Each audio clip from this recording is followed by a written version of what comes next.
Bueno, mis hermanos, vamos a, por mientras podrían buscar en el libro de Números, capítulo 9, es donde va a estar la palabra de ahora, la que continúa. ¿Qué es lo que es la celebración de la Pascua? Vamos a ir a la Escritura para que podamos confirmar lo que es la Pascua, hebrea en este caso, porque nosotros conocemos en cierto modo lo que es la Pascua que tenemos nosotros en diciembre, que mal llamada es Pascua, ¿ya? Porque esa es Navidad. Lo bueno de ahora que vamos a tener una claridad mayor de que cuando hablamos en la iglesia de la celebración de la Pascua estamos hablando de lo que es la del pueblo de Israel, ¿ya?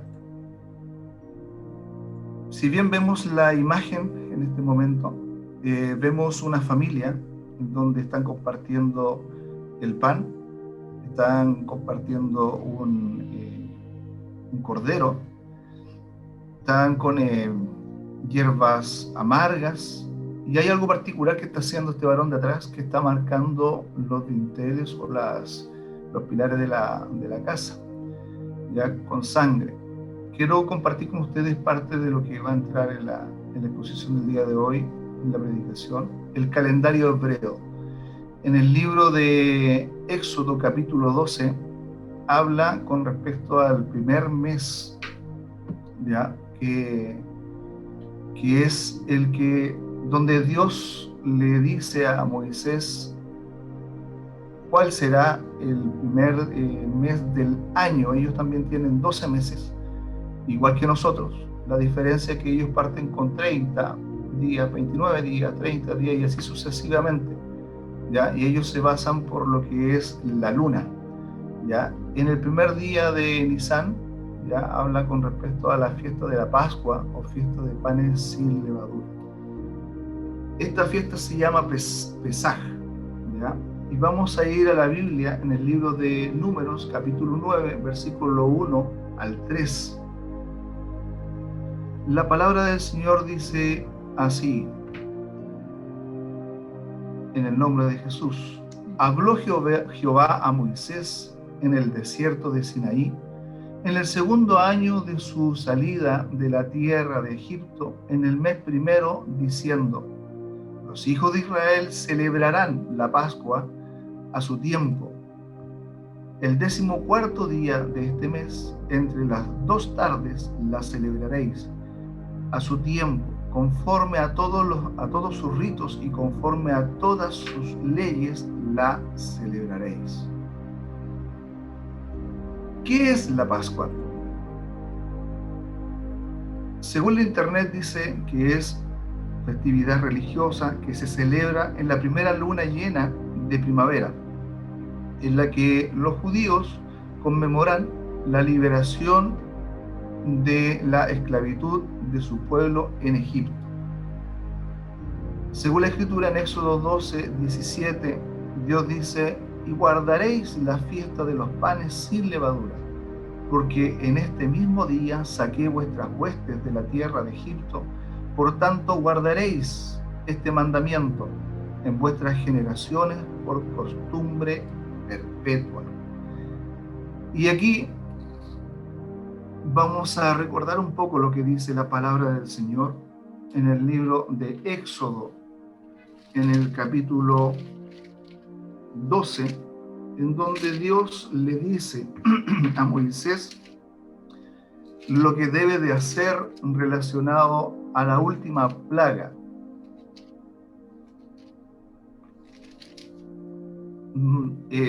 Yo creo que la mayoría de nosotros hemos leído el libro de Éxodo y hemos entendido lo que Dios hace para sacar a su pueblo. Prepara a un hombre, en este caso Moisés, ya él fue preparado junto con Faraón y junto con la familia de la realeza, y a la vez también Dios lo lleva al desierto, donde se prepara también para saber cómo es la vida en ese lugar, escapando obviamente de lo que había hecho. Posteriormente a ello, Dios lo trae de vuelta a Egipto para poder liberar al pueblo de Israel. Ellos tuvieron cautivo alrededor de 430 años bajo esclavitud, llegaron como una familia y al final salieron como un pueblo o una nación, ¿ya? Para poder liberar al pueblo de Israel, Dios tuvo que hacer grandes cosas. Para nosotros como hombres, prodigios y milagros. Para el pueblo de Israel no confiaban mucho en lo que Moisés le llevaba o le proponía de parte de Dios, porque ellos sabían lo que Moisés había hecho y le enrostraron inclusive la muerte que él causó. Posteriormente a ello, Dios le muestra con autoridad delante de Faraón, por ejemplo, la vara de Aarón cuando la tira al suelo y se come las dos varas que también se habían puesto en forma de serpiente. Dios muestra al pueblo de Israel de que él era el escogido. Y comienza esta travesía de las plagas dentro de Egipto. Y cada una de ellas representa algo especial. No es que Dios solamente se le ocurrió en mandar esas plagas, sino que había algo especial de donde Dios le mostró a los egipcios que cada uno de sus dioses no existía. Por ejemplo, ellos tenían al lado el agua, en este caso el río, donde para ellos era un dios, el dios Sol, el dios Ra, que también era un dios para ellos, y Dios tomó el control y oscureció durante 3 días todo lo que era Egipto. Entonces, más allá de mostrar su poder solamente porque se le ocurrieron algunas plagas, era porque Dios tiene el control por sobre los dioses con minúscula, sobre los dioses, sobre la vida del pueblo de Egipto. Y en la última plaga, Dios le dice en el libro de Éxodo capítulo 12 lo que tiene que hacer con respecto a la salida del pueblo de Israel, ¿ya? Y le dice que tiene que matar un cordero. Este cordero, la única forma de poder comerlo era asado, comerlo por completo, no puede ser cocido ni crudo, solamente asado, y con verduras amargas. La sangre de este cordero tiene que ser puesta en los dinteles de las puertas y en los postes de las puertas. Y tenía un sentido único dentro de ello, ya producto de que vendría la muerte para todos los primogénitos. La palabra del Señor también nos dice que todo primogénito es de Dios.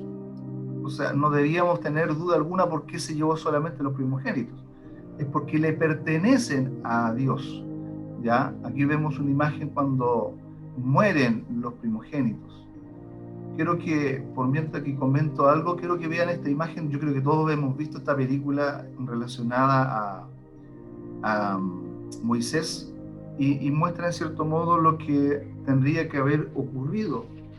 El libro de Éxodo, capítulo 12, en el versículo 22 dice: y tomad un manojo de hisopo y mojadlo en la sangre que estará en un lebrillo, y untad el dintel y los postes con la sangre que estará en el lebrillo, y ninguno de vosotros salga de las puertas de la casa hasta la mañana, porque Jehová pasará, dice, hiriendo a los egipcios, y cuando vea la sangre en los dinteles y en los 2 postes, pasará Jehová aquella puerta y no dejará entrar al heridor de vuestras casas para herir. Y si nos damos cuenta, obviamente aquellas casas de los egipcios que no estaban con esa sangre, entraba y el primogénito caía muerto, ¿ya? Y esto es conocido por todos nosotros, la iglesia, inclusive la gente del mundo también conocen o saben en cierto modo vagamente lo que realmente significa las 10 plagas y lo que es la muerte en cierto modo de los primogénitos. Para ello, también cuando ellos salen del pueblo, y se van hacia la tierra prometida, la cual Dios le dice a Moisés que lo lleve, ellos comienzan y dicen que ese día para la cena tenían que estar vestidos, listos para irse. Y durante la noche, eh, el hecho de estuvieran listos era para apenas el faraón le diera la salida, ellos comenzaban la travesía de irse. El hecho de untar con sangre los dinteles y los postes, si ustedes se dan cuenta, se produce algo especial. Se produce la imagen de una cruz. Cuando usted, bueno, ahora no lo puedo hacer, pero sí la imagen lo podemos hacer quizás con el mouse. Si yo marco un lado, posteriormente al otro, siempre todo tiende a caer. Y al marcar arriba con la sangre, las gotas caen al suelo. Al caer al suelo se hace la imagen de Cristo, el Cordero que nos redime a nosotros en este tiempo, hablando en ese tiempo hacia el futuro con respecto a la venida de Cristo Jesús. Amén. Gracias, Ana Paula. El Pesaj, con respecto a la palabra del Señor,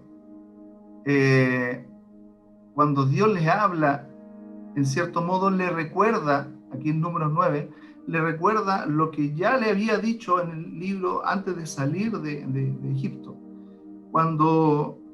Porque ellos, Dios sabe y Dios sabía lo que iba a suceder con el pueblo de Israel. Para ello, Dios le pide que haga nuevamente, o hicieran nuevamente en el segundo año, en el libro de Números, dice, en el segundo año de su salida, o sea, ya había pasado un año y no se acordaron en el primer año hacerlo. Y Dios les recuerda en el segundo año que tienen que hacerlo a los 14 días, a la tarde del día 14, hasta el día 15 en la tarde, tienen que hacer la celebración de el Pesaj, ¿ya? Esto conlleva también a que el pueblo de Dios también fue olvidadizo. Si nos recordamos cuando ellos pasan al otro lado y Moisés va a la presencia de Dios, ellos hacen una imagen y se olvidan de lo que Dios les dijo a través de Moisés, que Él era su Dios, que no necesitaban ningún otro Dios y que no necesitaban tampoco imagen alguna. Cuando vamos al libro de Números, más adelante les recuerda y les dice también de una situación puntual donde habían hombres que tocaron muerte y Dios les da nuevamente la ley de que para ellos lo tienen que celebrar en un mes más. Pero dentro de ello hay que pensar cuál fue la situación de ellos. En el libro de Éxodo, capítulo 12, versículo 37 dice: partieron los hijos de Israel de Ramesés a Socot, como 600.000 hombres fueron los que salieron aproximadamente de Egipto. Solamente aquí dice 600.000 hombres de a pie, sin contar los niños. Si sacamos la cuenta aproximadamente por 3 personas, 600.000 hombres por 3 personas, nos da alrededor de 1.800.000 personas que salieron de Egipto hacia la tierra prometida. Si ya habían hecho un sacrificio anteriormente, en donde si había un matrimonio solo, un cordero iba a ser demasiado, tenía que hacerlo conjuntamente con el vecino contiguo al lado, para poder servirse todo lo que estaban preparando con respecto al cordero. Imagínense cuántos corderos tuvieron que sacrificar al momento de llegar al otro lado, cuando Dios les recordó que tenían que hacer nuevamente la fiesta. Alrededor de 100.000 corderos. Es algo que quizás nosotros pensamos y nos damos cuenta que realmente el sacrificio que hizo Cristo por nosotros es un tremendo sacrificio. El pueblo de Israel sacrificó más de 100.000 corderos para poder celebrar esta fiesta, y fue la única fiesta que pudieron celebrar en el desierto, porque después no lo pudieron hacer más. ¿Hasta cuándo? Hasta cuando llegaron a la tierra prometida. Tuvieron 40 años sin poder celebrar esta fiesta, porque si mal no nos acordamos, la palabra del Señor nos menciona que ellos también ansiaban, dice, comer carne, y le reclamaban a Moisés. Y ellos, ¿qué lo que hicieron? Al reclamar, Dios dice, bueno, ¿quieren carne? Y le dio codornices hasta que le saliera por las orejas. Posteriormente a ello, querían pan, como no tenían dónde sembrar, Dios le dio el maná. Y aparte de eso, todos sabemos que Dios también proveyó del agua y de todo lo que Dios le entregó durante el tiempo, en los 40 años que estuvieron vagando o dando vuelta en el desierto. Posteriormente a ellos, ellos después llegan a la tierra prometida, y de todos, de los alrededor de 1800 que salieron desde Egipto, solamente cruzan, de esos 1800, cruzan solamente 2 personas. El resto fue toda una generación nueva que Dios cambia en el proceso de los 40 años. Y esto nos muestra en cierto modo a nosotros cómo es nuestro corazón. No estamos muy alejados de la realidad del corazón del pueblo de Israel. Y mayormente aún cuando ellos vieron, palparon los milagros que Dios hizo, en donde Dios quitó la vida de todos los primogénitos, tanto de hombres como de animales, dice la Escritura. Y aún así no llegó a la vida del pueblo de Israel. Cuanto más cuando vieron el mar abierto y pasaron en seco y vieron cómo Dios destruyó al faraón y a todo su ejército y pudieron ser libres. Cuanto más cuando Moisés bajó con las tablas y ellos pecaron en contra de Dios haciendo un ídolo. Y comenzamos y seguimos viendo durante los 40 años todo el proceso que ellos vivieron. Lo que comentaba recién la pastora Pamela con respecto a la tribu de Coré, viendo que la tierra se tragó a la tribu, aún así seguía al día siguiente. Entonces, si lo llevamos a la vida cotidiana de nosotros hoy día, actualmente, ¿cómo está nuestra vida? ¿Estamos muy alejados, relacionados al pueblo de Israel? El pueblo de Israel aún celebra el Pesaj, aún celebra este tiempo especial. Ellos se apartan durante 7 días aproximadamente, y en el último día, en el 8º día, ellos hacen una cena especial en donde ponen estos 6 artículos, ¿ya? Que les recuerda en cierto modo lo que representa la salida del pueblo de Israel. Ellos tienen, por ejemplo, el huevo, y este representa el corazón duro o la dureza del faraón. Tienen las hierbas amargas, en la cual para ellos representa el hecho de la amargura y del dolor que ellos pasaron y sufrieron en el tiempo que estuvieron en el desierto. Además de eso, tenemos un trozo de carne que representa la muerte del cordero. Tenemos los frutos, que esto es mezclado con miel y frutos secos, manzana, y le echan un poco de colorante de vino, y representan en cierto modo el barro que ellos usaban para trabajar en los ladrillos para construir el pueblo de los egipcios, ¿ya? También lo que es un trozo de hueso de cordero, y por último una mata o viene siendo en cierto modo lo que es el apio, donde puede ser perejil, ¿ya? Simboliza la vida luego de sumergirla en agua salada, un símbolo de las lágrimas que se come para que se recuerde la vida del sacrificio. Todo esto ellos lo tienen palpado en el corazón y lo celebran en el primer día, a los 14 días del mes de Mesaj, dictado por Dios, ¿ya? Lo particular de esto, lo que tenemos que entender en cierto modo, de que el Cristo, nuestro Jesús, nuestro Cristo, es el que hizo un nuevo pacto con nosotros. En Mateo 26-28 dice, dando la cena, dice, porque esto es mi sangre del nuevo pacto. Si vamos ¿qué significa nuevo pacto? Significa que el tiempo antiguo pasó, que no es necesario sacrificar ningún animal en el lugar de mi pecado, sino que mi pecado ya ha sido pagado, quizás, por decirlo de alguna manera, y nuestra condenación tiene solución en la vida eterna a través de Cristo Jesús. Él es el Cordero que se entregó en el madero de cruz por cada uno de nosotros.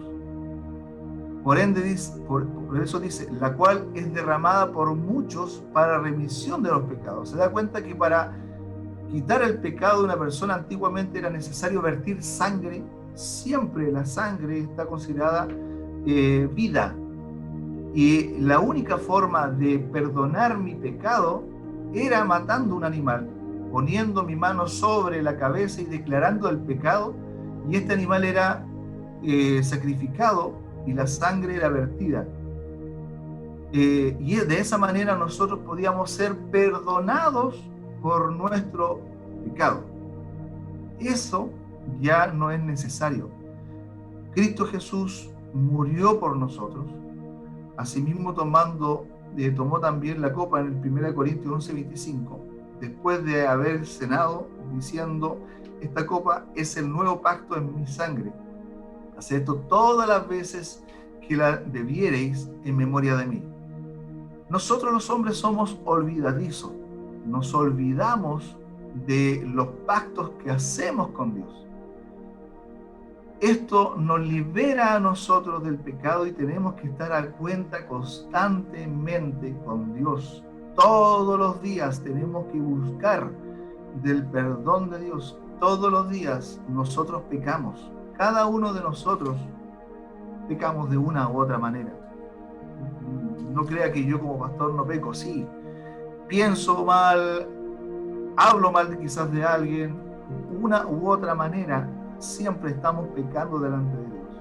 Muchas veces hacemos o emitimos juicio en contra de alguien sin saber lo que realmente esta persona está viviendo o ha pasado, o su crianza fue distinta a la mía, y emitimos juicio en contra de alguien.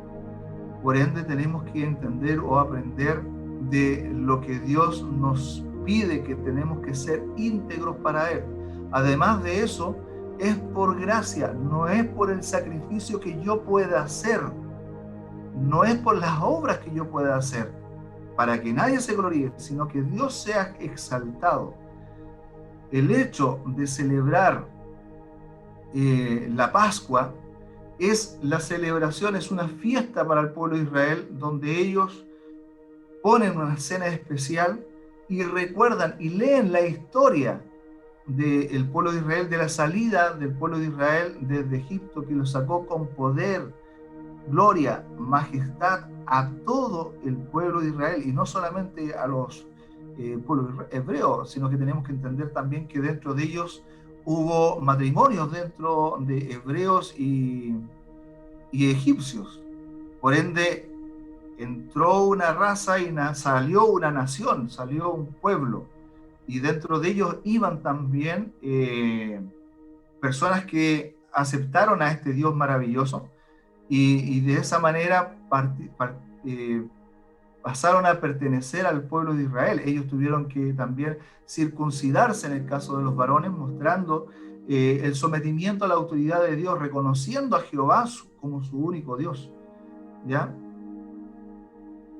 Para ello, mis hermanos, les invito a que podamos meditar en lo que es la Pascua hebrea, relacionado a la fiesta de la salida del pueblo de Israel, y que la Pascua para nosotros actualmente la ha pagado Cristo Jesús por nuestros pecados. Nosotros tenemos al máximo Cordero, No hay otro animal, no hay de otra forma a la cual podemos recibir el perdón de nuestros pecados, sino que a través solamente del Cordero que es Cristo Jesús. Nuestras rodillas están alrededor de 45 centímetros, que podemos bajarla y podemos humillar nuestras vidas para poder entregarle a Él nuestras cargas, nuestras enfermedades, nuestras dolencias, nuestro sufrimiento, en donde Él es el único que nos entiende, nos comprende, producto que Él también fue hombre. Él también vivió como cada uno de nosotros. Y cuando Él muere en el madero de la cruz, Él lleva en sí todas nuestras enfermedades, Él conoce todas nuestras dolencias, Él sabe cuáles son nuestras aflicciones. Antes que nosotros oremos a Dios, antes que le pidamos, Él ya sabe las necesidades que tenemos. Y por lo mismo tenemos que entender de que Él está presto a ayudarnos, Él está presto a poder darnos la mano que necesitamos. Solamente debemos que entender de que Él nos ama con un amor tremendo, nos ama con un amor que nuestra mente no alcanza a comprender. El sacrificio de ser Dios, estar en el cielo y bajar y hacerse hombre como nosotros y humillarse, inclusive arrodillarse delante de sus discípulos al hecho de lavarle los pies, por ejemplo, nos muestra cómo nosotros debiéramos de ser con aquellos que están a nuestro alrededor. La cruz de Cristo es la que nos lava y nos limpia, y es la cruz la que nos da la libertad para poder llegar a la presencia de Dios. El único camino, la única verdad y la única vida es Cristo Jesús. Nadie más.